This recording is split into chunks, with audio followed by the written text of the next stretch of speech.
un pequeño video que les compartíamos también esta mañana de nuestro patrocinador oficial de este tercer día de Semana del Inmobiliario. Ellos son Luz Inmobiliaria.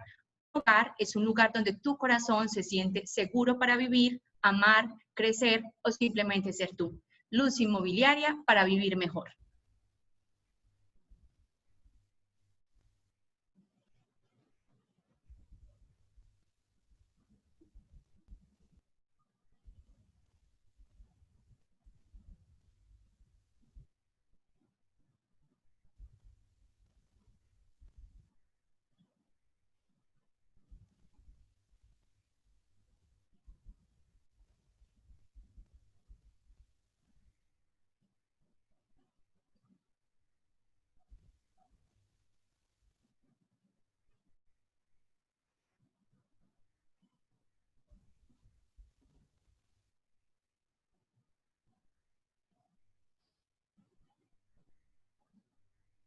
Ahí teníamos entonces unas imágenes de Luz Inmobiliaria, patrocinador oficial de nuestro tercer día de conferencias. Hoy nos convoca a esta hora una conferencia que hemos denominado Valoración de inmuebles bajo incertidumbre de mercado. Y esta mañana les contábamos un poco y les decíamos que no era una charla solamente para los evaluadores, porque su nombre de pronto así lo decía, es una charla para todos, para gerentes de proyectos, para vendedores, para evaluadores, por supuesto, para todo el sector inmobiliario, porque esta semana del inmobiliario lo que quisimos era eso, precisamente, llegar con conferencias a ustedes que fueran transversales y que pudieran ser de utilidad para todos los sectores inmobiliarios, el sector inmobiliario en general, todos los sectores que agrupamos. Vamos a dar entonces una breve introducción a lo que va a ser esta charla. Nuestros panelistas van a hacer como un recuento. Entonces es un recuento como histórico de esas crisis que ha tenido el sector inmobiliario y cómo se han superado. También vamos a hablar un poco de fondos inmobiliarios, vamos a hablar también de cómo los evaluadores en este momento tienen que tener en cuenta esa incertidumbre de mercado para dar unos valores obviamente más aproximados y por supuesto vamos a hablar del sector inmobiliario, del mercado inmobiliario, los datos y cifras más importantes, no solamente en Medellín, sino en ciudades importantes, ciudades principales de Colombia. Así que muy atentos todos a participar entonces de este panel. Voy a presentar en este momento a quienes nos acompañarán durante una hora y cuarto, para que ustedes disfruten de esta historia, pero también lleguemos a esa realidad y a esas cifras importantes para nosotros en este momento. Nos acompaña entonces el señor Diego Restrepo Izaza. Él es el director de gestión inmobiliaria del Fondo Inmobiliario Colombia, fiduciaria Bancolombia. También está con nosotros el señor Óscar Borrero Ochoa. Él es el gerente y fundador de la compañía Borrero Ochoa y Asociados en la ciudad de Bogotá. También está Santiago Palacio Ramírez, él es el gerente de avalúos Macler Inmobiliarios. Y también, representando al gremio inmobiliario, está con nosotros Jorge Enrique Agudelo Torres, nuestro director de investigaciones. Como moderadora nos va a acompañar nuestra directora de avalúos, Diana Milena Bernal Rodríguez. Entonces, en este momento voy a darle paso a nuestros panelistas que ya están ahí con sus cámaras y sus micrófonos, pero antes estará Diana con nosotros dándoles la introducción a este panel. No sin antes recordarle a ustedes que pueden ir dejando las preguntas en el botón de Q&A y también muy atentos al grupo que tenemos con ustedes de WhatsApp, porque va a estar usted recibiendo tanto el resumen de la conferencia de esta mañana como el resumen de este panel que vamos a vivir en este momento. Entonces, muy atentos al grupo de WhatsApp y todas las preguntas que tengan, pues, de temas logísticos y administrativos, también estamos ahí atentos para resolverlas. Sin más preámbulos, entonces los dejo con nuestros panelistas. A ellos muchas gracias por atender el llamado y la invitación que hacemos desde el gremio inmobiliario. Diana, estamos entonces contigo. Muchas gracias, Sandra. Buenas tardes a todos y muchas gracias por acompañarnos esta tarde un poco lluviosa. Nuestro panel a continuación se llama Valoración de inmuebles bajo incertidumbre de mercado. Este año 2020 llegó con una gran carga de expectativa. Esperábamos que tuviéramos unas cifras muy positivas en la economía y en el sector inmobiliario. Los negocios inmobiliarios venían con una buena dinámica. Las ciudades tenían grandes planes de mejoramiento de esa infraestructura y en general la economía reportaba unos resultados positivos. Pero llegó el coronavirus y con él una gran cantidad de retos y términos que poco usábamos: aislamiento, distanciamiento social, resiliencia, reinversión, bioseguridad, nueva normalidad y recuperación gradual de la economía. Acogimos esas palabras como parte de nuestros días, enfrentándonos a una serie de descubrimientos que tuvimos que asimilar entre todos, pero desde la distancia. Todas las profesiones, el comercio y los servicios tuvieron una gran transformación y nuestro sector inmobiliario no fue ajeno a ello. Surgieron problemas con las ventas, los arrendamientos, los créditos y también con las valoraciones, que son uno de los pilares de la actividad inmobiliaria, llevando a los gremios y asociaciones a realizar análisis de antecedentes poco documentados, normatividad y procedimientos, con el fin de brindar una guía o una luz a estos profesionales de nuestra actividad evaluatoria. Precisamente es de estos cambios que vamos a hablar en este panel. Nuestros expertos, elegidos de manera estratégica para cada uno de los temas que nos interesan, queremos que nos compartan una visión desde su experiencia y su experticia de algunos temas, como nos decía Sandra, las crisis en la historia y qué podemos aprender de ellas, el comportamiento del mercado inmobiliario, la visión de esos fondos de inversión tan claves en nuestras valoraciones, sobre todo para inmuebles comerciales, y procedimientos y recomendaciones para nuestras valoraciones, para sobre todo los avalúos, nuestros informes de avalúos que son tan importantes porque son finalmente aquellos donde reportamos los resultados. A continuación voy a empezar con unas breves preguntas para nuestros panelistas que, como nos dijo Sandra en la introducción, tienen amplia experiencia no solo en los avalúos, sino también en el mercado inmobiliario. Iniciamos con el doctor Oscar Borrero Ochoa, quien constantemente adelanta estudios relacionados con el comportamiento de este mercado y su influencia en los avalúos. Doctor Oscar Borrero, buenas tardes. Por favor, enciende su micrófono. Muy buenas tardes, ¿cómo están todos ustedes? Muchas gracias por la invitación. Gracias, doctor. En las reflexiones finales de nuestras presentaciones al inicio del aislamiento obligatorio, encontramos una frase muy importante. Las historias de las crisis anteriores nos enseñan cómo actuar en las nuevas crisis, y el que no conoce la historia está condenado a repetirla.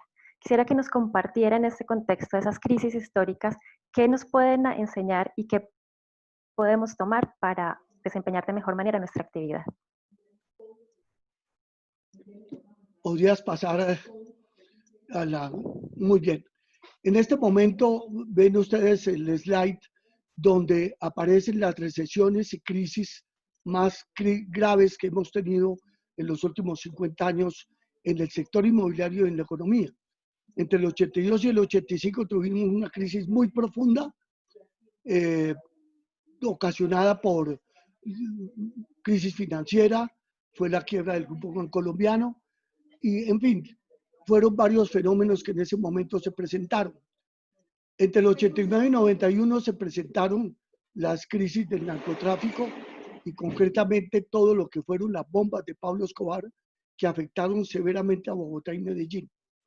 Entre el 96 y 2001 fue la mayor crisis del siglo XX para Colombia, inclusive peor que la de 1930. Duró aproximadamente unos 5 o 6 años. Más brevemente estuvo la crisis mundial del 2008 al 2009, que no afectó mucho a Colombia, pero sí al mundo. Y finalmente la que ya nos estaba afectando con la crisis del petróleo entre 2015 y 2018. Pasa por favor, Diana o Sandra. Aquí se ve los datos de precios del suelo, precios de la vivienda usada del DANE en varias ciudades. En verde está Medellín, en otros colores está La Nación y Bogotá. Se ve cómo en el año 90, 91, en la crisis aquella del narcotráfico de Pablo Escobar, cayeron los inmuebles vivienda usada según el DANE 20% en pesos reales, es decir, descontada la inflación. Y en la gran crisis del 99, 2000, 2001, cayó 40% la vivienda usada en Medellín, Bogotá y todas las demás ciudades. 40% en pesos constantes. La siguiente, por favor. Datos de Camacol y Galería Inmobiliaria desde 1976 nos muestran la primera en vivienda nueva, pero la llamada noviz, o sea, estrato medio y alto, cae un 10% en pesos constantes en el año 82, cae 23% en pesos constantes en el año 89 y cae 45% en el año 99-2000. Esto nos puede mostrar las dos primeras crisis, es como lo que hoy llaman los economistas crisis en B. Ahí se ve que es una especie de B pequeña, B de vaca, que es corta, 2 o 3 años, y mientras más corta es, menos cae. Pero cuando es en U, como la del año 99, es larga, 5 a 6 años, porque cada año va cayendo. Entonces pueden apreciar ustedes cómo la caída del año 99 fue del 45% en pesos constantes. Es decir, La inflación no se contabiliza aquí, estamos descontándola. Y en la crisis del 2015 simplemente se morigeró la línea, pero no hubo caída. ¿Sigue? Aquí también se ve en el suelo el dato de Bogotá, en rojo o naranja que está encima, es la vivienda de estratos altos y medios. La vivienda popular y medio bajo no se afectó. Y en el año 99 es fuerte la caída, 50%. ¿Sigue? Para comercio, suelo de comercio, por ejemplo, de Bogotá, nuevamente, la caída es 50% en el año 99 y un 20% en los años anteriores de las crisis anteriores. ¿Sigue? Entonces se hicieron en este trabajo que hicimos para el Banco Mundial, que se entregó en septiembre, hicimos unas correlaciones econométricas entre el Producto Interno Bruto, que es la línea roja, y todos los otros indicadores, precios del suelo, de Bogotá, de Medellín, de cada ciudad, precios de la vivienda, actividad edificadora. Y como el tiempo es muy escaso, simplemente muestro gráficas importantes que para ustedes les pueden dar un buen resultado del análisis. ¿Sigue? Doctor Oscar, y de esas crisis, ¿cuáles son las enseñanzas que nos dejan a nosotros para los evaluadores? ¿Qué podemos aprender y cómo lo podemos aplicar en las valoraciones? Gracias. Como se puede ver de todas estas gráficas, desafortunadamente las pasé muy rápido porque no hay tiempo, más o menos el procedimiento es el siguiente que está en este cuadro. ¿Qué le pasa a la economía? Primero caen las exportaciones, como ha caído el petróleo, café, lo que sea, en todas estas crisis, cae el Producto Interno Bruto inmediatamente y puede darse un fenómeno como el actual del COVID que obliga a frenar toda la economía mundial, las exportaciones y la actividad económica nacional. En los primeros 6 a 9 meses después de la cuarentena, ahí se ve lo que se llama el desfase, caen los ingresos, el empleo y el consumo, cosa que ya hemos podido ver con los datos del DANE. Y se genera una incertidumbre en la economía y, por supuesto, expectativas negativas para inversión. La plata está, pero guardada en bancos. Entre el tercero y sexto mes, que ya aconteció en el año 2020, hay una crisis. Se puede hablar de desaceleración cuando es lenta, en las crisis anteriores, pero cuando hubo, como en este momento, una parálisis total, la crisis de una vez se dio. No se dio desaceleración, no se dio recesión, entramos de una vez en crisis. A diferencia de los periodos anteriores, arrancan en desaceleración, luego recesión y luego crisis. Aquí arrancamos en crisis y lenta recuperación, porque es la primera vez que hay una pandemia de estas mundial. ¿Y qué le ha pasado a la actividad? Al mercado inmobiliario en estos 3 a 6 meses cayeron las ventas, lo refleja Camacol, lo reflejan las lonjas, lo reflejan los resultados de los estudios y cayeron los arriendos. ¿Qué comienza a pasar ya en el periodo del 6 al mes 12? Caen precios de venta, todavía no se han detectado, aunque ya lo estamos considerando, lo estamos encontrando en transacciones, no en precios de oferta, pero sí transacciones. Han caído precios de arrendamientos, vivienda media, alta, oficinas, bodegas, locales, y ya comienza a sentirse los síntomas iniciales de la desvalorización. ¿Qué cayó ya? Datos que ya se refleja del DANE. Cayeron las licencias, cayeron las iniciaciones de construcciones, datos de Camacol, DANE y Galería Inmobiliaria, cayeron los proyectos. Lo único que no cayó es estrato 3 y a gran actividad de BIS. ¿Qué se espera para 1 a 2 años? Ya ahí sería resultados de la crisis económica, el impacto en los precios del suelo, que generalmente los precios del suelo tienen de 1 a 2 años de desfase. Es decir, deberán caer entre el 21 y 22, porque así aconteció en las 5 crisis anteriores, porque hay un desfase entre el precio de venta del propietario que él aspira y la compra por parte del constructor, el que le va a comprar. Y finalmente lo que viene, pues, si la crisis es en U, es decir, de 4 o 5 años, va a haber una crisis inmobiliaria larga, complicada como la del 99, desvalorización y cartera morosa, lo que va a afectar la crisis financiera. Pero esto es el peor escenario. El escenario más positivo, como el que está manejando el gobierno y como el que creemos que se va a dar, es un escenario en B, en donde la recuperación es muy corta. Pasa a la siguiente. En B significa caída en el 2021, recuperación 22, y en el 23 tendremos los mismos valores constantes del año 19. ¿Sigue? Lo mismo será actividad inmobiliaria. ¿Qué datos en este momento ya tenemos? Galería Inmobiliaria nos muestra, del caso de Bogotá y de Cali, por lo menos en el caso de Bogotá, los precios de pedido, asking price, es decir, lo que se pide para vender, ya han bajado entre el 4 y el 10%. Pero un dato mejor es el de transacciones. Pásate al siguiente. Estas son transacciones de más de 9,000 inmuebles que maneja el Multiple Lease Service de Afidi, una lonja de arrendadores que tiene 160 empresas de arrendamiento en Bogotá, Cali, Ibagué y Cúcuta.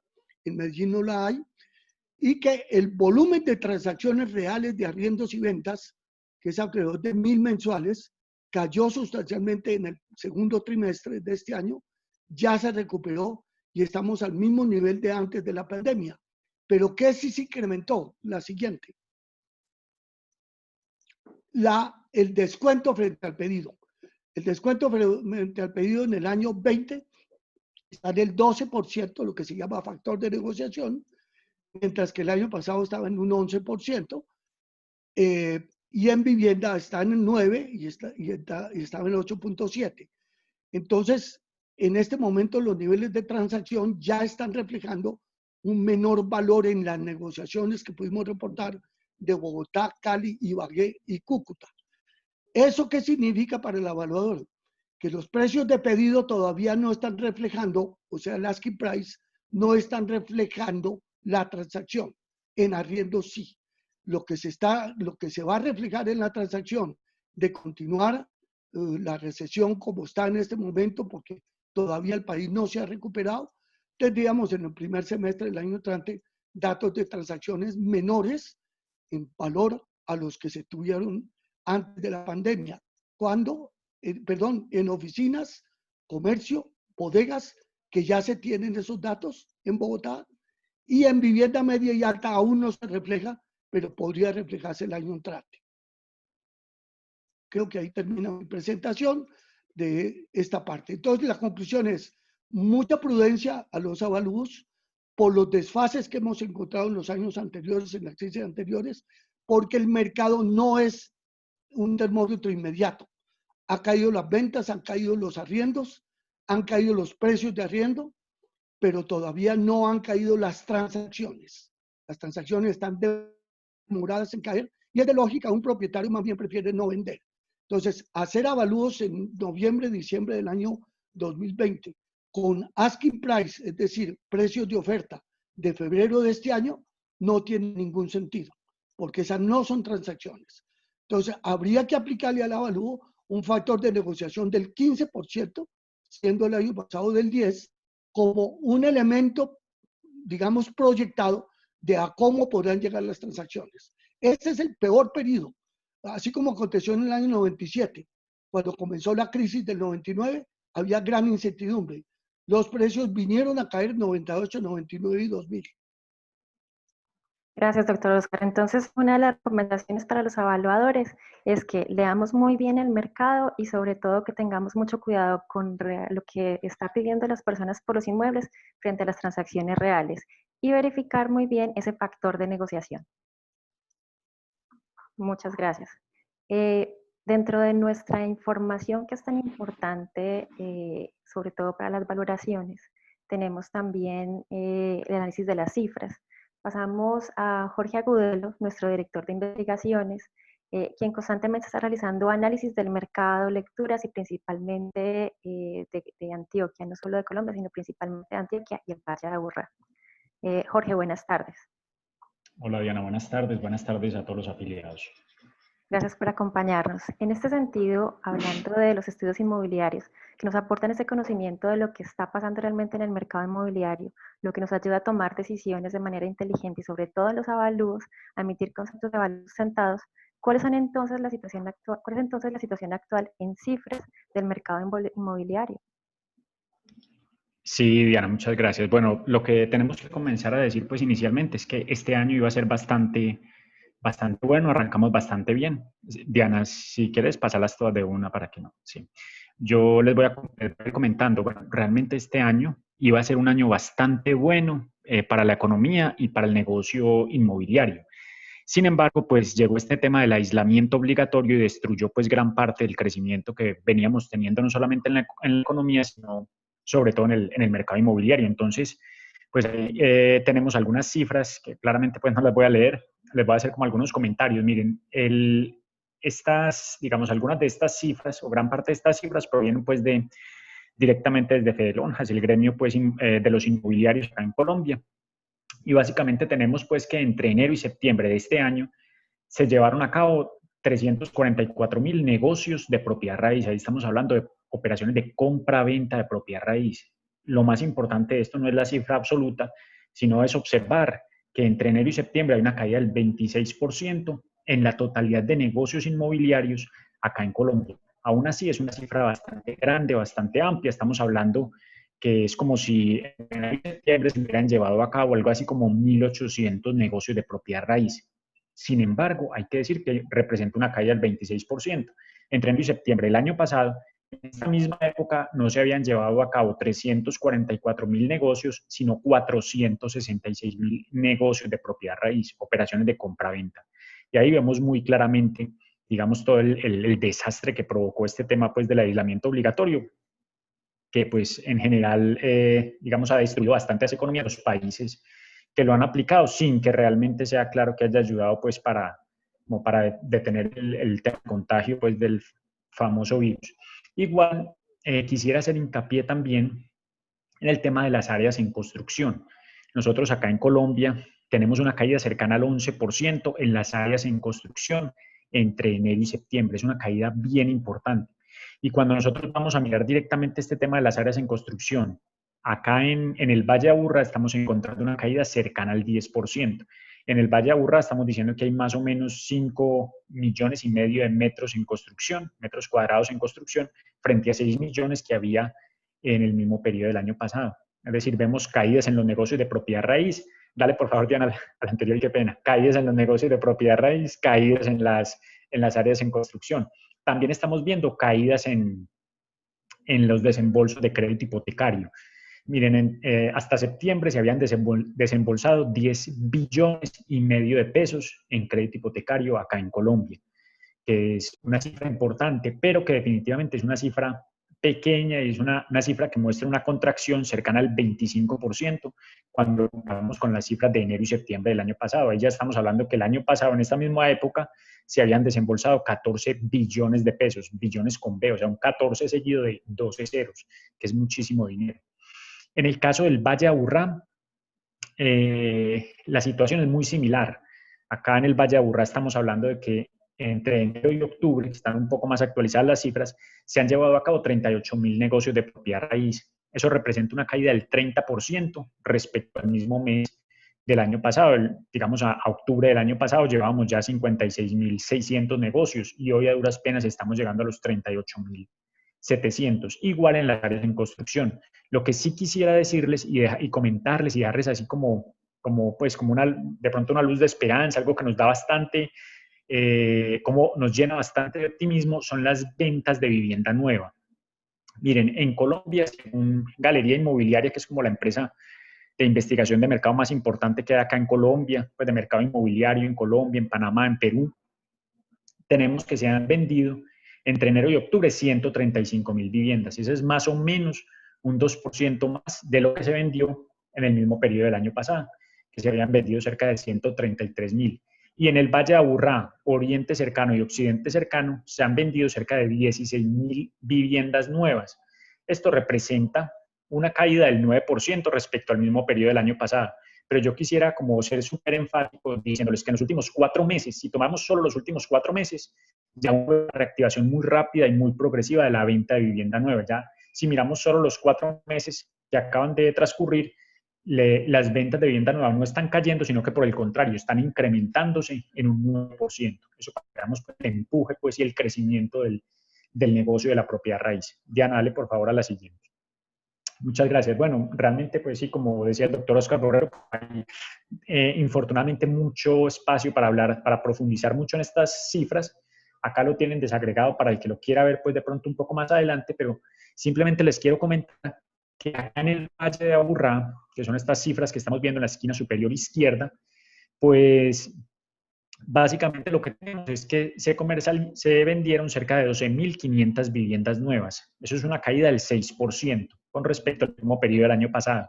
Pero hay municipios que están teniendo crecimientos importantes, particularmente el caso de Envigado. Se comercializaron 1.453 unidades, eso representa un crecimiento del 60% respecto al año pasado. Y hay otros municipios, como el caso, por ejemplo, de Medellín y de Sabaneta, que tuvieron unas caídas importantes durante este proceso pues, de aislamiento obligatorio que decretó el gobierno nacional, pero que en los últimos meses han venido recuperando muy rápidamente terreno. Hoy todavía presentan decrecimiento Medellín y Sabaneta, pero ya es un decrecimiento cercano al 2% cuando nos comparamos con el mismo periodo del año pasado. Es decir, estos municipios vienen con una comercialización muy alta de bienes inmuebles. En el caso de Medellín, particularmente en la América, en Guayabal y en Robledo. Esos segmentos medio bajos están teniendo un impulso supremamente importante. Mientras que el caso, digamos, de la comuna del Poblado, lo que observamos son caídas cercanas al 50%. Ahí tenemos una combinación que tenemos hace algunos años de áreas grandes y precios muy elevados que realmente pues, no han ayudado demasiado a reactivar el sector. Para nuestros afiliados de Oriente, que son personas que usualmente nos solicitan pues alguna información, quisiera simplemente y muy rápidamente también comentarles que en el Oriente cercano se han vendido cerca de 2.400 viviendas nuevas entre enero y octubre. Eso es una caída del 27% en las ventas de vivienda. Hay caídas muy importantes. En La Ceja, una caída del 50% en las ventas de vivienda nueva. En El Retiro, una caída del 40% en las ventas de vivienda nueva. En Guarne, un 50% de caída. Mientras que algunos otros municipios como Marinilla y El Carmen realmente están teniendo algunos, pues aunque las ventas de vivienda nueva son pocas, están teniendo un repunte pues bastante relevante. Dale por favor, Diana, la siguiente para no demorarme demasiado. Bien, este es el caso de la venta de inmuebles comerciales nuevos. Acá lo tenemos, sí. Miren, pues básicamente lo que tenemos es, digamos, nada distinto de lo que podría esperarse. Hay una caída bien importante en las ventas de este tipo de inmuebles nuevos. Claramente, pues no es el momento del comercio y de las oficinas. Pues aquí podemos ver pues básicamente las cifras. Hay una caída del 92% en la venta de oficinas nuevas y una caída del 77% en las ventas de locales comerciales nuevos. Claramente, en la medida en que la situación vaya mejorando, si va mejorando, digamos, rápidamente, estas ventas deberían comenzar a crecer también muy rápidamente y esperamos que así sea. Dale, por favor, Diana, para ir terminando ya, por favor. Bien. Este es el caso de la vivienda usada. Bueno, básicamente nosotros hacemos acá en Lonja un censo de cerca de 140.000 viviendas en estratos 4, 5 y 6. Bueno, desde hace más o menos 10 años ya. Simplemente quisiera decirles que las barritas azules representan las colocaciones en el año 2020, el azul oscuro, y las barritas azul más claras son las colocaciones y las ventas de vivienda usada en el 2019. Miren que en enero, febrero y marzo la actividad venía muy bien. Este año estaba siendo mucho mejor que el año anterior. Sin embargo, infortunadamente, pues entra este tema del aislamiento obligatorio promovido por el gobierno nacional y claro, destruyó completamente la actividad. Y realmente hoy estamos viendo caídas en las colocaciones cercanas al 26%. También quisiera comentarles que pues con Fedelonjas, ustedes seguramente conocen y lo saben, las personas del negocio de arrendamientos pues se han venido llevando a cabo encuestas en las principales ciudades del país para establecer cómo ha sido digamos, el comportamiento del mercado de arrendamientos. Y básicamente tenemos pues algunas cifras que han venido mejorando. Fedelonjas hace una encuesta con cerca de cerca de 35.000 inmuebles comerciales, residenciales y de servicios, y gracias a esas encuestas que ha venido desarrollando Fedelonjas, pues sabemos que cerca del 15% de los inmuebles con destinación comercial que se encuentran en arrendamiento, pues están en proceso de no pago, mientras que en el caso, pues no pago del canon, mientras que en el caso de las viviendas, cerca del 7% de estos inmuebles se encuentran también como en situación de no pago. Claramente no es una buena situación, pero es mucho mejor y ha venido evolucionando muy favorablemente durante los últimos meses. Realmente, Fedelonjas, pues como gremio pues, de los inmobiliarios, de los arrendadores, ha venido monitoreando mucho la situación y no vemos realmente que la situación tienda a agravarse o a empeorar, sino que todo lo contrario, mes tras mes la situación ha venido mejorando muy rápidamente y muy ostensiblemente. También quisiera comentarles ya súper rápido, porque ya voy terminando, tenemos cerca de 12 minutos, llevo 9 minutos. Les quisiera comentar que, bueno, nosotros realizamos también algunos análisis de precios muy masivos, ¿cierto? No solamente con valores de oferta, sino también valores de negociación de inmuebles nuevos y usados. Y yo quisiera comentarles, porque es como alguna pregunta muy habitual de nuestros afiliados, quisiera decirles que en el caso, por ejemplo, de la vivienda nueva, lo que se estaba viendo durante todo el proceso de aislamiento era estabilidad de precios, y en los últimos meses hemos comenzado a ver que los precios han venido despegando nuevamente, han venido creciendo, no a unos ritmos tan altos como lo hicieron en meses anteriores o en años anteriores, pero no se observa, digamos, caída en los precios, ni caídas masivas. Igual en el caso de la vivienda usada. Nosotros a través de MLS y a través, digamos, la MLS de la lonja, y también a partir de, digamos, del trabajo de campo que hacemos, nosotros hemos encontrado que digamos, que se observan reducciones o que hay diferencias más bien entre el pedido, entre el valor del pedido y el valor de negociación de los activos.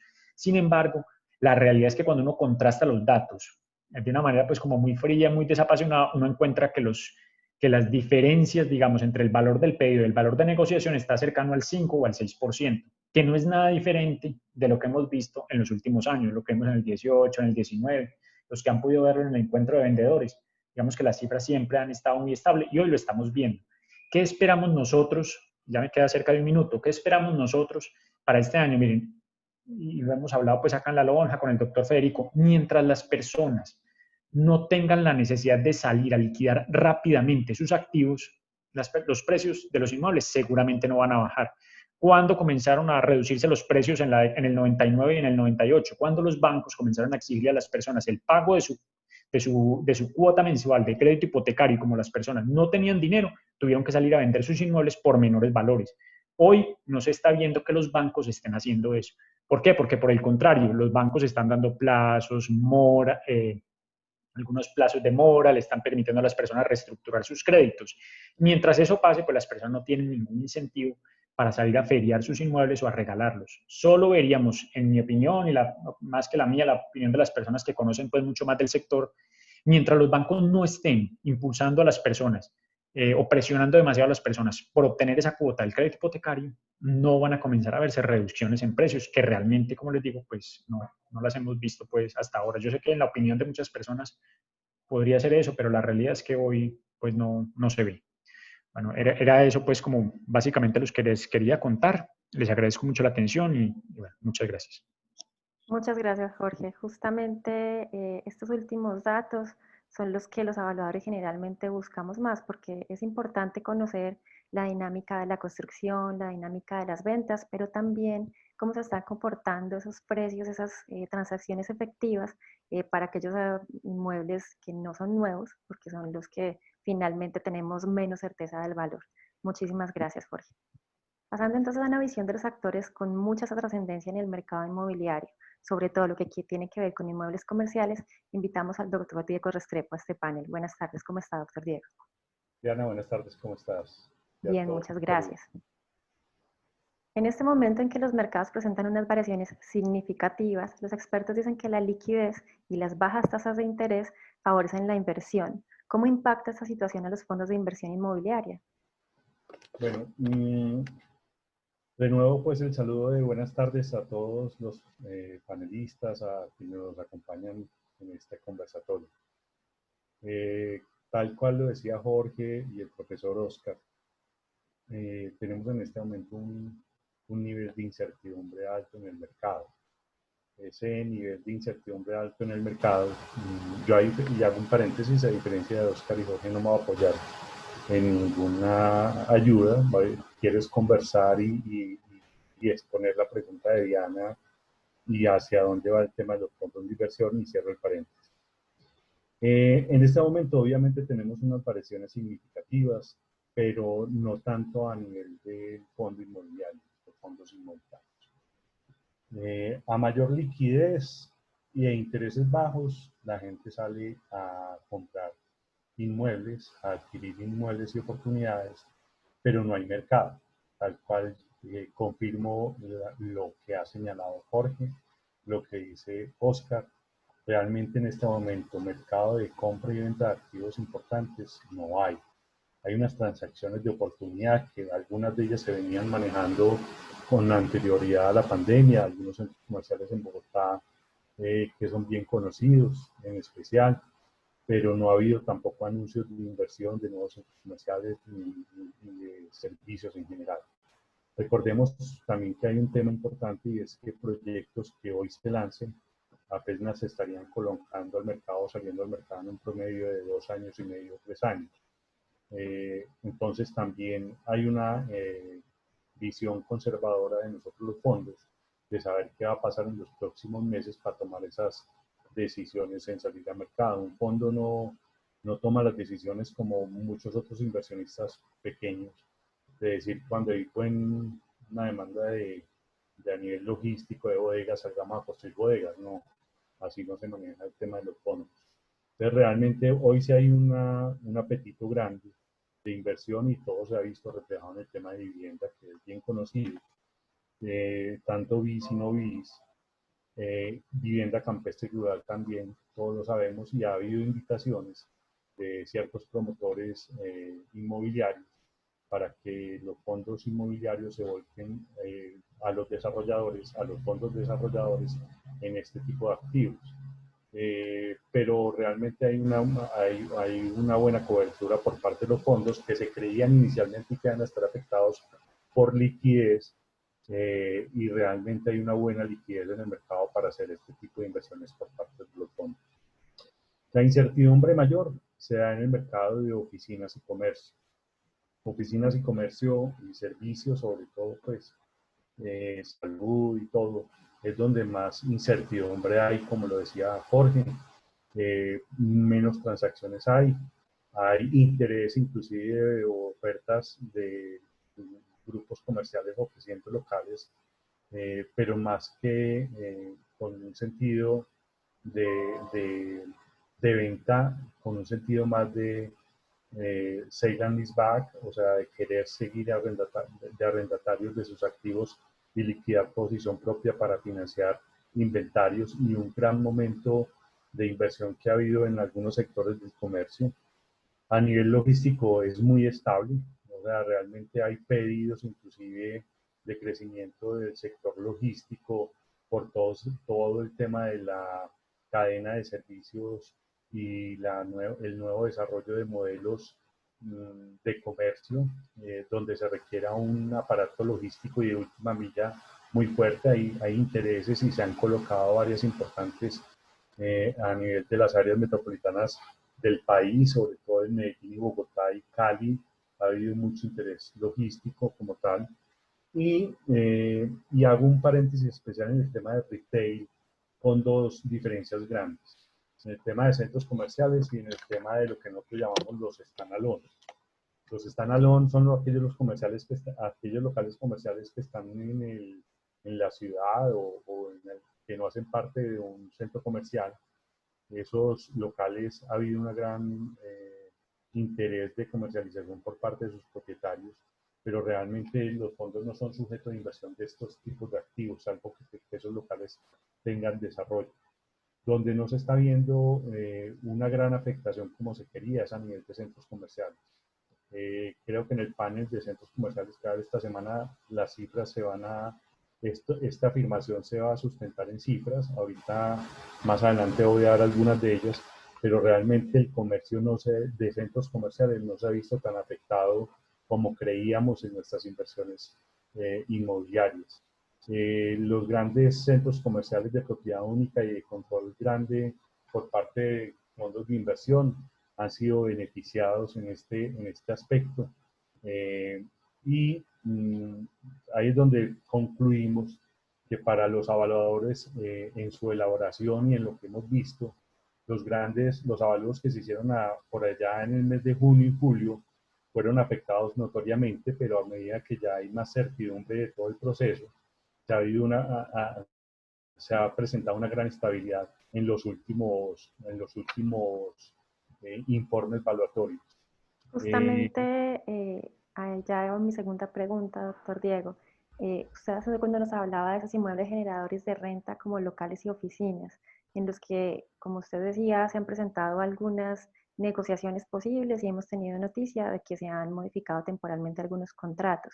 ¿Cuáles son esas recomendaciones que nos puede dar desde su visión a los evaluadores cuando realicemos avalúos de estos tipos de inmuebles?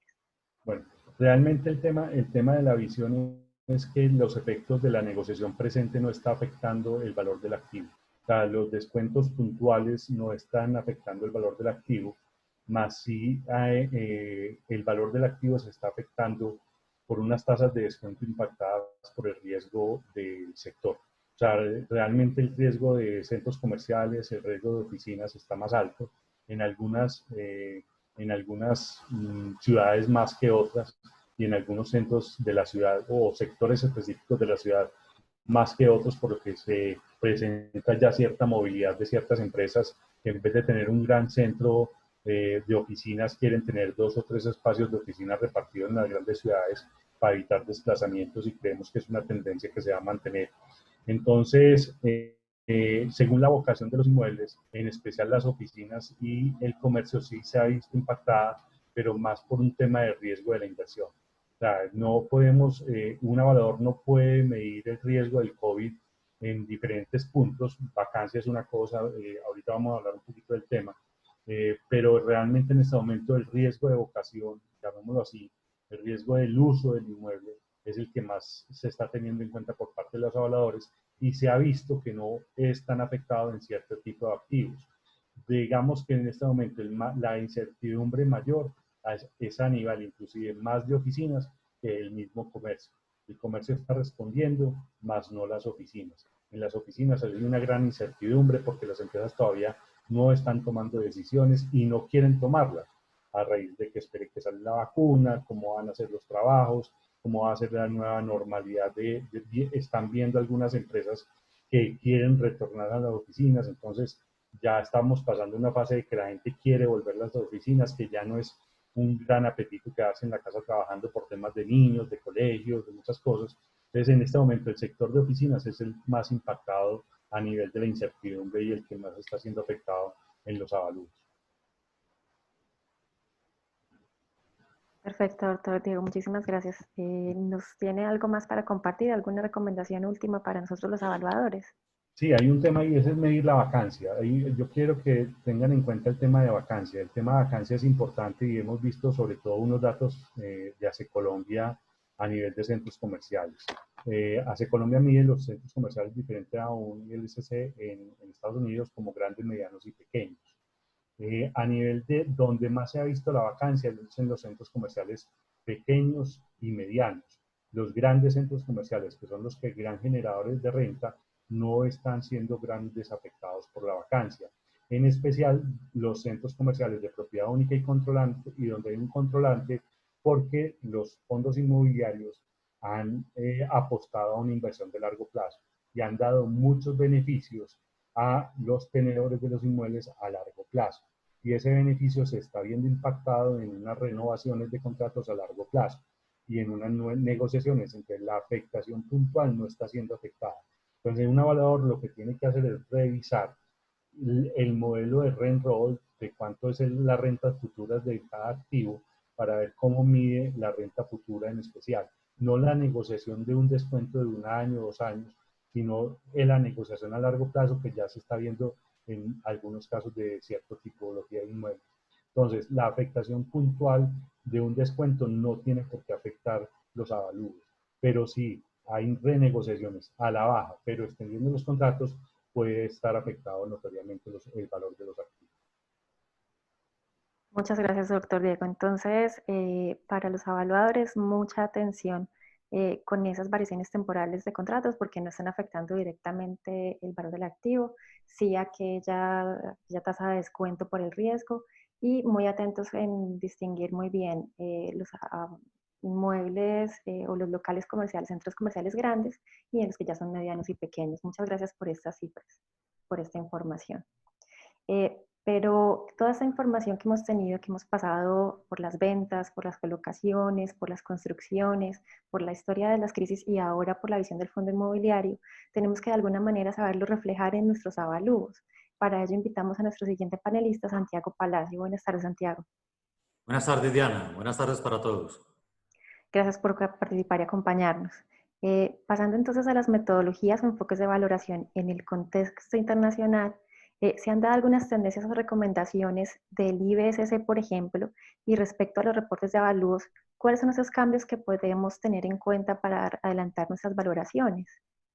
Bueno, efectivamente, desde el momento en que salió la cuarentena, diferentes organismos de tasaciones y de valoraciones a nivel mundial, dentro de ellos las IBS, han coincidido en recomendaciones tales como la primera que menciono, como están viendo en este momento, revelar los aspectos que afecten la valoración.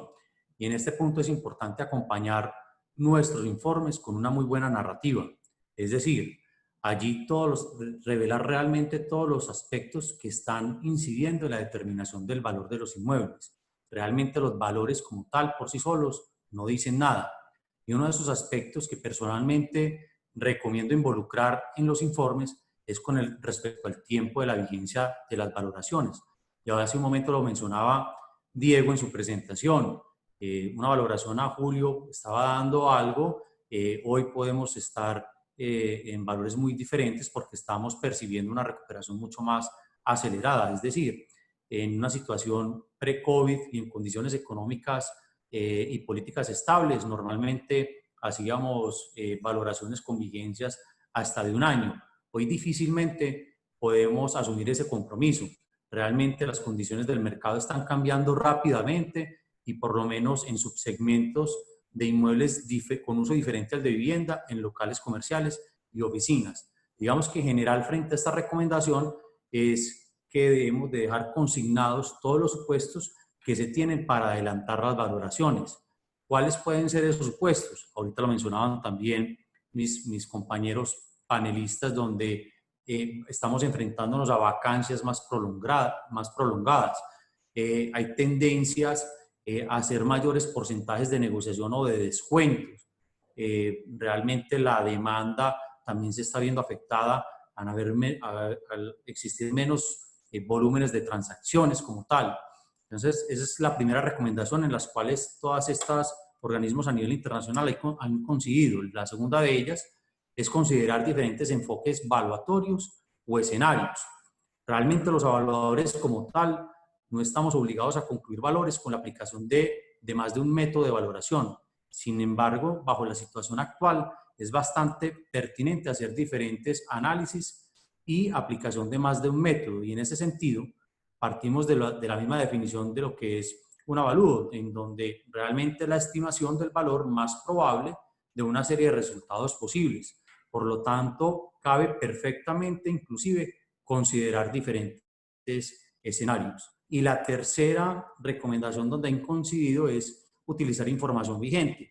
También lo mencionábamos ahorita con Jorge, con Oscar Borrero, en donde hay que darle una lectura adecuada a todo el mercado. Realmente el mercado está cambiando y a la vez se está acomodando a la misma velocidad con la que inicialmente fueron afectados. De esta manera, es nuestro deber como evaluadores estar informados, ya que los datos pre-COVID realmente solo servirán a manera de referencia. Sobre todo cuando ya lo hemos mencionado, la lectura correcta de estas evidencias de mercado garantizarán valoraciones más confiables. Y en general, el gran reto es entonces que nos estamos enfrentando a una incertidumbre y tenemos que saberla entonces valorar y cuantificar. Esa realmente sería pues como la pregunta. Gracias, Santiago. Entonces, un llamado a los evaluadores a investigar mucho, por eso tenemos estos grandes conferencistas el día de hoy, panelistas que nos dan información muy importante, revelar la información adecuadamente en los informes y utilizar información vigente. Esto en cuanto a las recomendaciones, pero ya pasando un poco más a las herramientas que como evaluadores podemos usar. Las matemáticas, por ejemplo, financieras, introducen el concepto de valor del dinero en el tiempo. Para las valoraciones inmobiliarias, ¿qué ventajas brinda incluir esta disciplina en el procedimiento y en el resultado o en los diferentes resultados que se pueden obtener, como veíamos, por ejemplo, en los diferentes escenarios? Claro, Diana, permíteme responderte en dos partes. La primera de ellas es que las matemáticas financieras, como su nombre lo indica, son matemáticas incorporadas a las finanzas y para nuestro interés como evaluadores las involucramos en conceptos como el canon de renta, la tasa de renta o de descuento y el tiempo.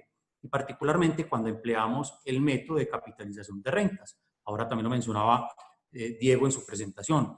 Cuando aplicamos el modelo de capitalización de rentas, estamos siguiendo un principio fundamental de que un inmueble, en particular los locales comerciales, oficinas, consultorios, es decir, los que están realmente destinados a generar rentas, valen por la capacidad que tienen en generarlas.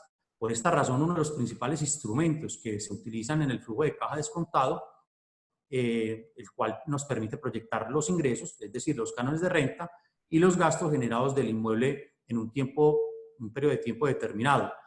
A través del cálculo del valor presente neto, estimamos entonces el valor por el cual un inversionista estaría interesado en pagar por un inmueble. Y es ahí donde realmente se concreta la ventaja, es decir, la posibilidad de proyectar los ingresos y los gastos es la ventaja porque podemos entonces a través del tiempo determinar el comportamiento de las variables y de esta manera, bajo la actual situación, debemos de tener obviamente y actuar bajo el principio de prudencia, como también lo mencionaba Oscar Borrero en su presentación. Hace un momento entonces mencionábamos cómo hacer para valorar esa incertidumbre y es precisamente que la respuesta lo que genera es que es una falta de certeza. Sin embargo, como evaluadores e inmobiliarios somos expertos y tenemos la capacidad de prever y anticipar.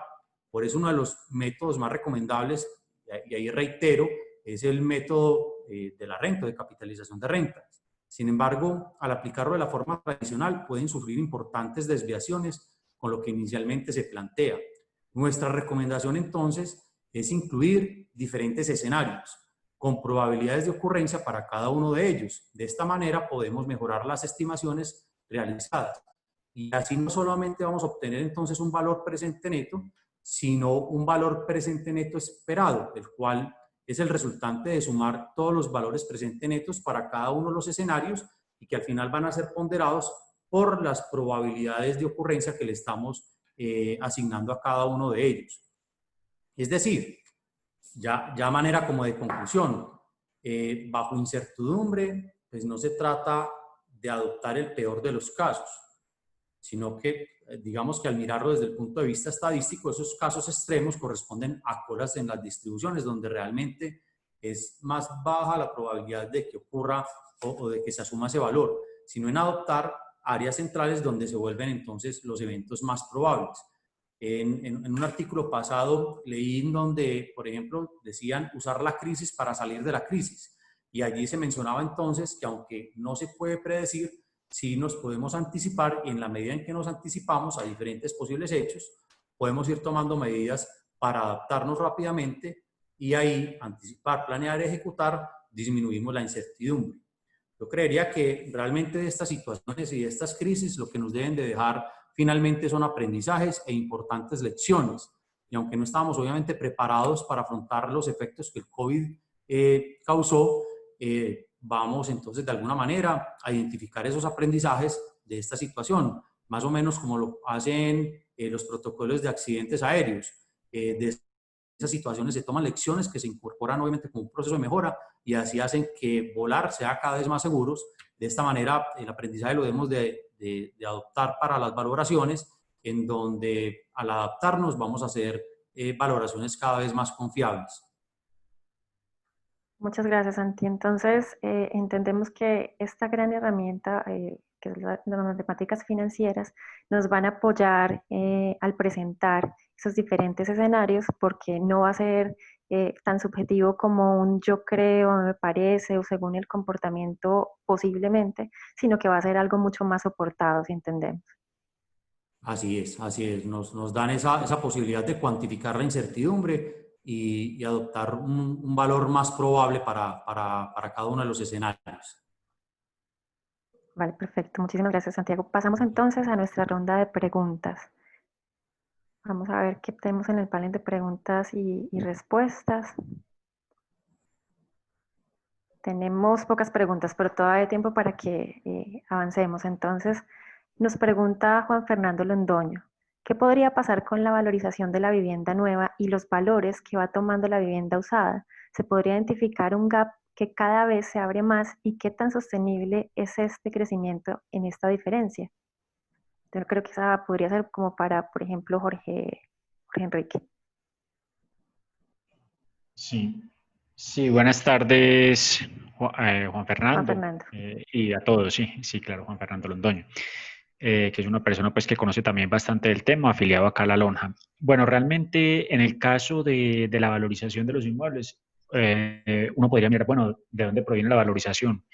Básicamente, valorizaciones, como el mayor valor proviene de dónde, de una mayor demanda o de una menor oferta, es decir, las personas están demandando tanto que hacen que el precio suba un activo. Perdón, que están demandando tanto que el precio de un activo debería comenzar a subir. Respecto a dónde va la valorización, bueno, en la medida en que lo que estamos viendo ahora continúa, es decir, esa recuperación que estamos viendo ya en venta de vivienda nueva en los últimos 4 meses acá en el Valle de Aburrá, en la medida en que los negocios inmobiliarios vayan despegando, que la actividad económica continúe como recuperándose. Miremos las cifras de desempleo también que han venido reduciéndose pues muy notoriamente el desempleo. En esa medida vamos a ver que la demanda va a volver a crecer nuevamente y posiblemente esa mayor demanda pues contribuya un poco a que sigan creciendo los precios. Igual en el caso de los inmuebles usados, de la vivienda usada, que eso es finalmente como lo que todos deseamos y lo que todos esperamos. Y pues yo la verdad yo sí veo sería un poco como difícil o extraño ver procesos como de desvalorización o pérdida de valor de los activos. Sería realmente muy, muy complicado. Creo que lo único que podría sacar, como llevar a que eso ocurriera, es que los bancos comenzaran a solicitar masivamente a las personas que pagaran sus cuotas de crédito hipotecario y las personas no pudieran pagarlo, ¿cierto? Como consecuencia de un mayor desempleo, unos menores ingresos, que aunque hoy claramente la situación no es fácil, tampoco vamos en ese sentido. Igual como decía Santiago, que lo que dice Santiago es muy cierto y lo que dice el doctor Diego, el doctor Oscar, al final del día lo que tenemos son escenarios, ¿no es cierto? Escenarios y no sabemos realmente cuál escenario va a ocurrir. Podría ser que a principios de este año la actividad económica comenzara a recuperarse muy rápidamente, un escenario súper positivo, que las cosas comenzaran a crecer mucho, el desempleo continuara reduciéndose, las personas comenzaran a demandar bastantes inmuebles y la valorización creciera y volviéramos a la normalidad, ¿no es cierto? Que es lo que todos queremos y esperamos. Pero podría pasar algo, que ese sería un escenario supremamente optimista, pero podría también pasar algo, digamos, mucho peor, algo supremamente optimista, y es que en semanas haya un crash económico y sistémico, que colapse todo el sistema financiero, que todo se venga abajo y entonces los precios de los activos se reduzcan. Eso esperemos que y llegáramos entonces a la nueva normalidad de la que tanto hablan. Esperemos que eso no suceda. Son simplemente escenarios, opciones, posibilidades, y como dice Santiago, bueno, hay que saber valorarlos, como cuáles son las herramientas que hay para valorar como este tipo de situaciones. Muchas gracias, Jorge. Esperemos que el escenario sea el más positivo, el que realmente se cumpla en estos próximos meses, sobre todo con la llegada de la vacuna. Tengo una pregunta que podría ser para el doctor Oscar Borrero. Nos pregunta Magali, ¿ese 15% de negociación sería igual para vivienda y para comercio? Gracias, Diana. No, lo que se ha detectado en aproximadamente 9.000 transacciones que investigamos de Bogotá entre el 19 y el 20 es mucho menos la vivienda, pero ese es un promedio ponderado. Hubo descuentos mayoritariamente de solo el 5%, pero también hubo descuentos, estamos hablando del año 20, de hasta el 18-20%. Una mínima parte tuvo ese descuento.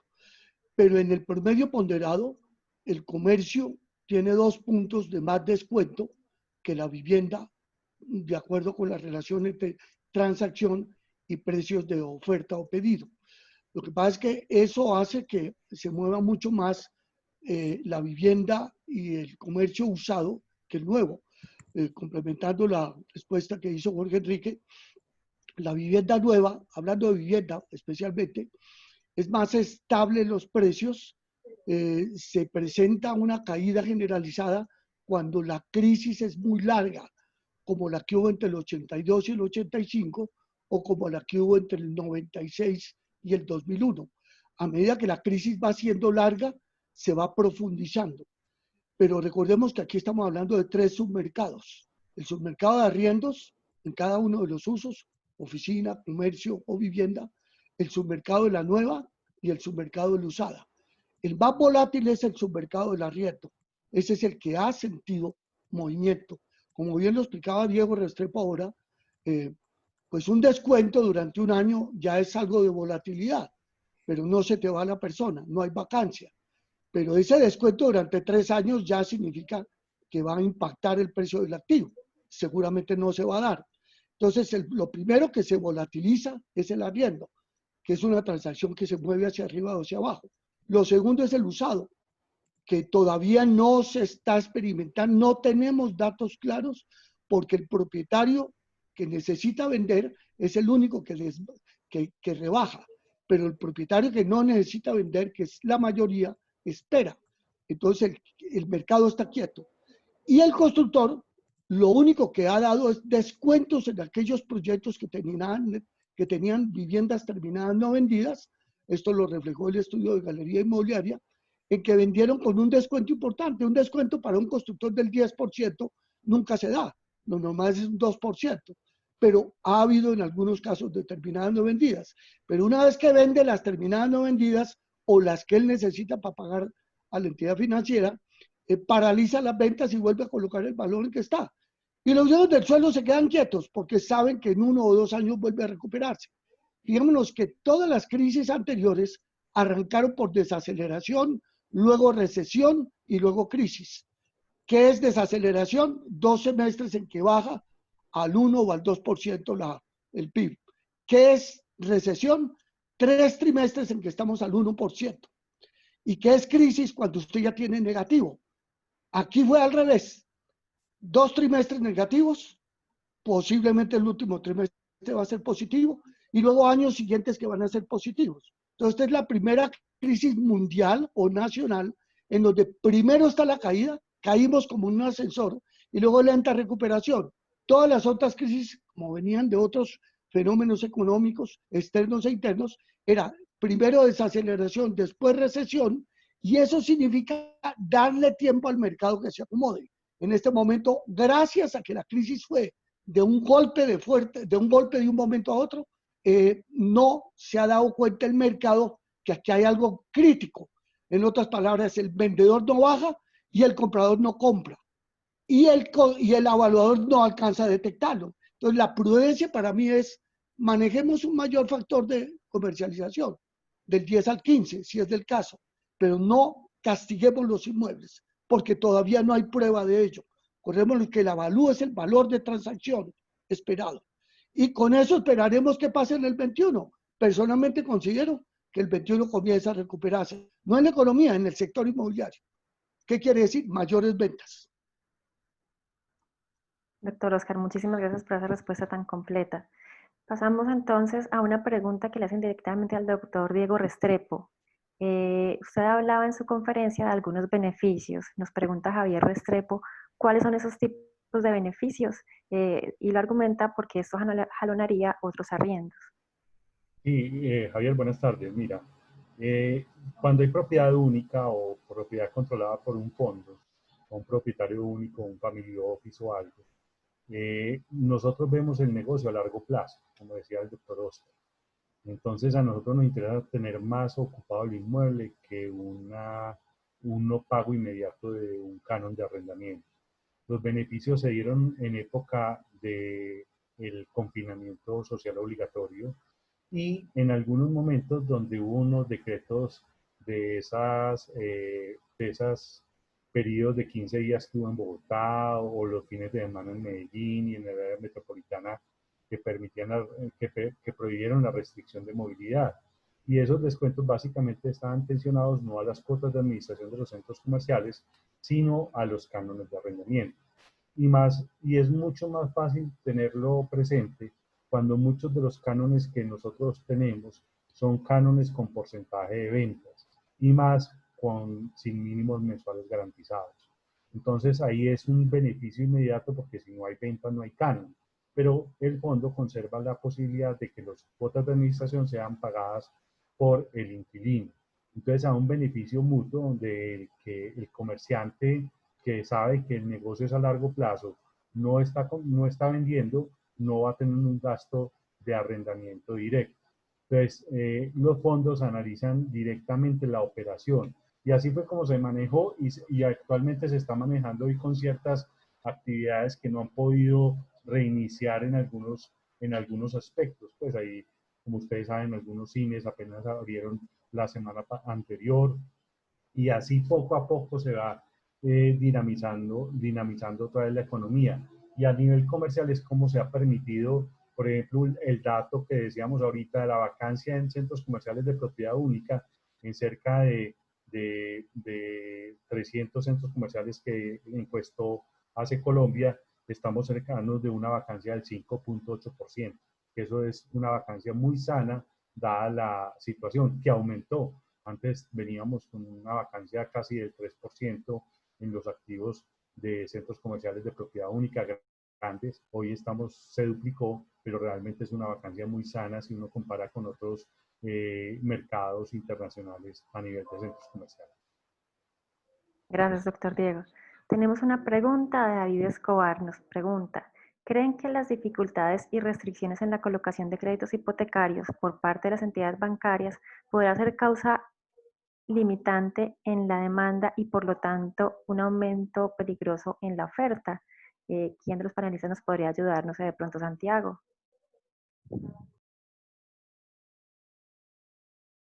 Va a aprender ya mismo, lo tenía apagado.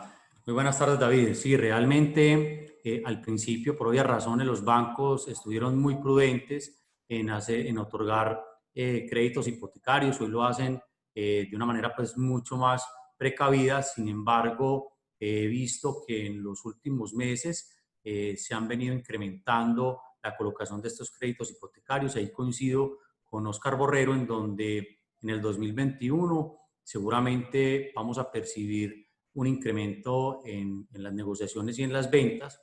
Por ende, es una situación que va a ser temporal realmente. Gracias, Santiago. Nos pregunta Alexandra Virginia para el doctor Agudelo. En materia de presión del pago de las cuotas de crédito, ¿qué tanto puede llegar a influir que el gobierno finalice los subsidios?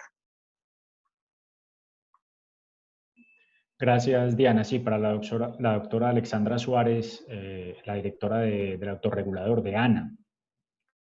Bueno, realmente el tema de los subsidios es como bien particular, ¿cierto? El tema de los subsidios lo que busca es incentivar y hacer que muy rápidamente crezca la demanda por este tipo de bienes inmuebles, particularmente cuando la demanda, digamos que ha sido golpeada por bajos ingresos, altas tasas de interés, ese tipo de situaciones. La idea detrás de los subsidios es como no solo ayudarle al sector, sino acelerar muy rápidamente el crecimiento de la economía, con el único fin de que un poco más adelante las personas ya tengan la suficiente capacidad de pago y tengan los suficientes niveles de ingresos para poder adquirir vivienda sin necesidad de esos subsidios.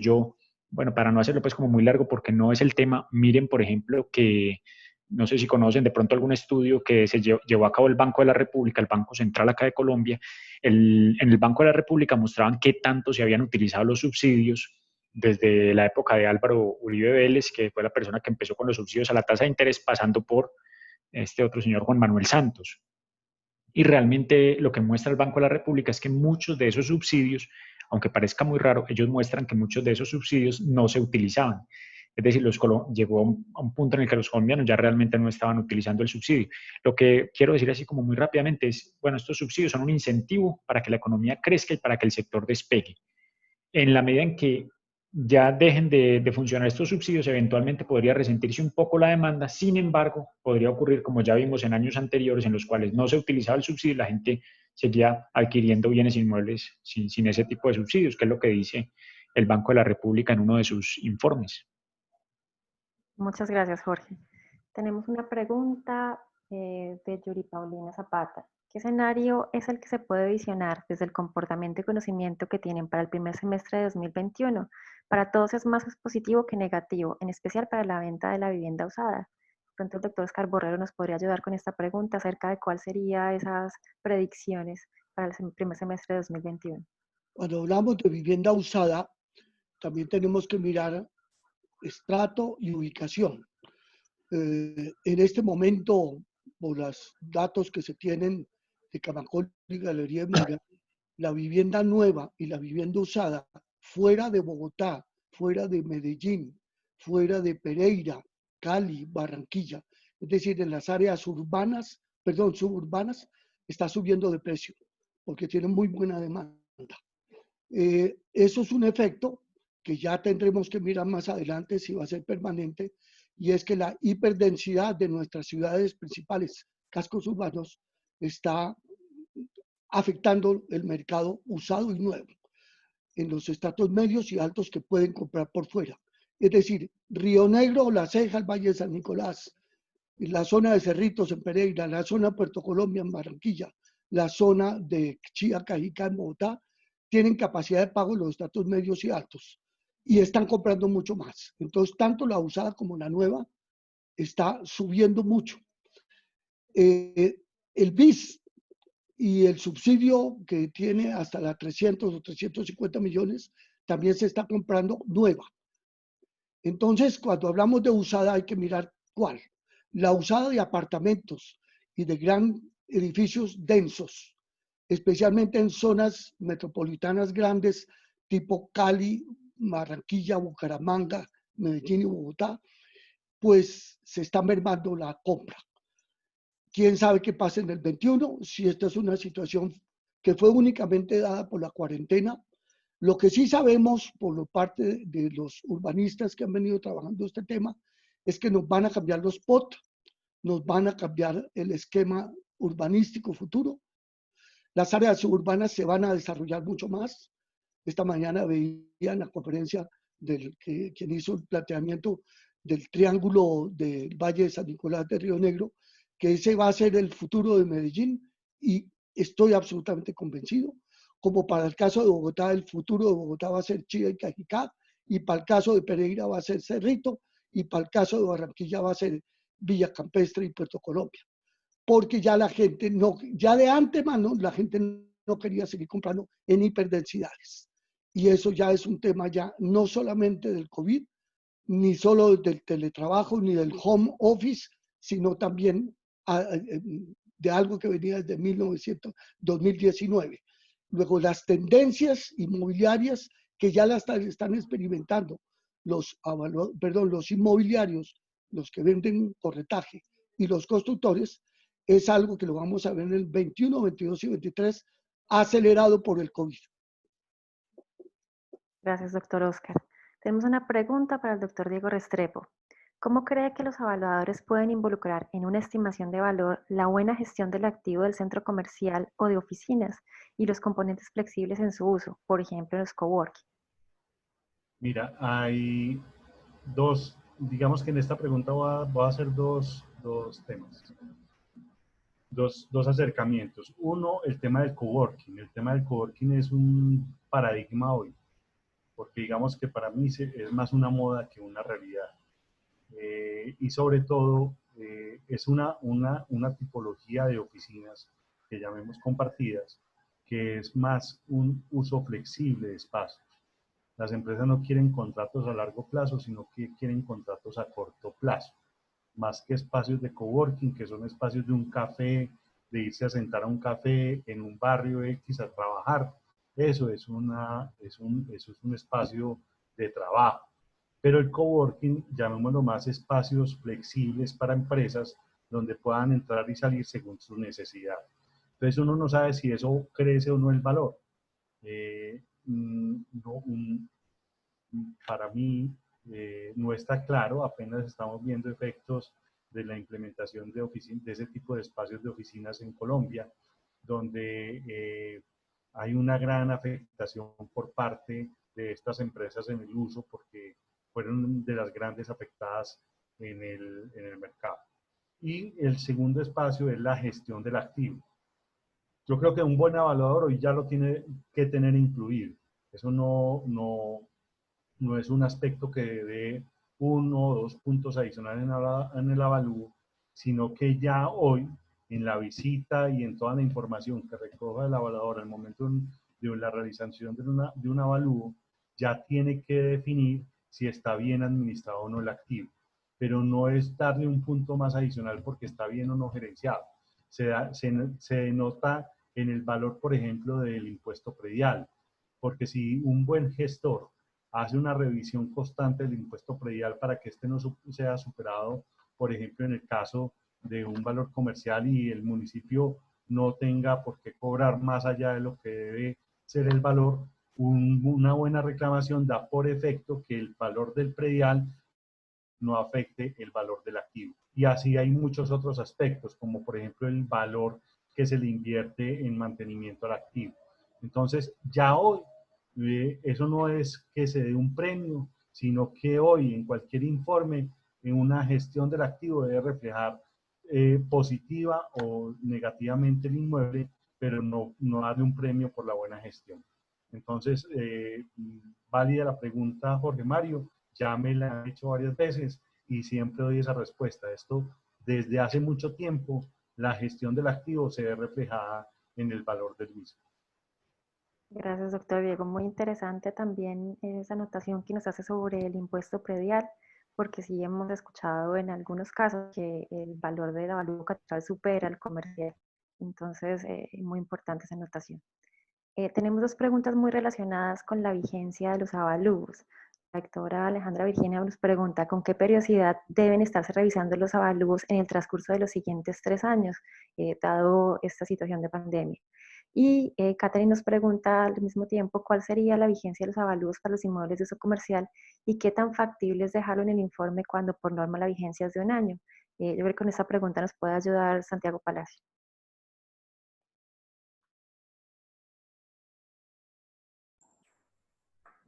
Bueno, realmente con el tema de la vigencia es bastante arriesgado comprometernos de que de aquí a 1 año va a permanecer igual esa valoración. Realmente sería una condición atípica e inusual que debemos de revelar en los informes que actualmente estemos realizando. Tan rápido están cambiando las cosas que ahorita lo mencionábamos, un inmueble podría dársele un valor en junio y hoy la realidad sea totalmente diferente debido a que esas condiciones del mercado están tendiendo a ser mejores. Hoy vemos, por ejemplo, cómo algunos indicadores pues están teniendo importantes mejorías como el empleo. En un centro comercial ya estamos viendo que el número de visitantes es mayor, los aumentos de las ventas, el tema del desempleo, como ya lo mencioné. Entonces, realmente comprometernos con que una vigencia a 1 año es bastante complicado. Mi recomendación sería que no nos comprometamos con una vigencia realmente, sino que más bien coloquemos una nota en donde, debido a la situación actual tan cambiante del mercado, es posible que estos valores no se puedan sostener en el corto y mediano plazo. Con respecto a la otra pregunta, en un plazo de 3 años cada cuánto revisar las valoraciones, indiscutiblemente como evaluadores debemos de hacer un seguimiento muy juicioso a todos estos cambios y darle la lectura adecuada.